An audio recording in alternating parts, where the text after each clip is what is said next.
za tebe nema se ja za rafting. Elegantno pogovorite, bez šupljivi. Nas šokeni sjeleci nije imаме пояс за спасујење. Она си бара. Ако има пояс за спасујење, си бара. Многу ќе бијам дебела.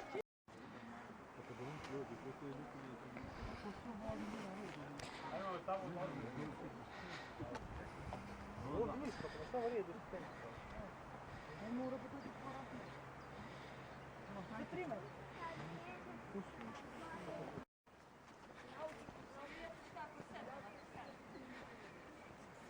Много не е долу.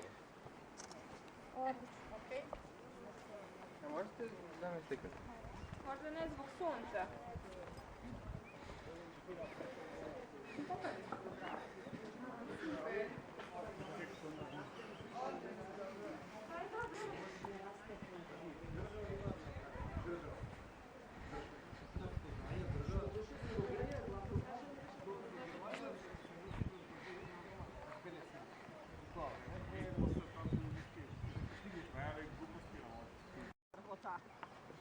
Ќе направат, како беше? Ќе направат клас за мен доста. Кажи на него. Ајде, ја обичам.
Thank you.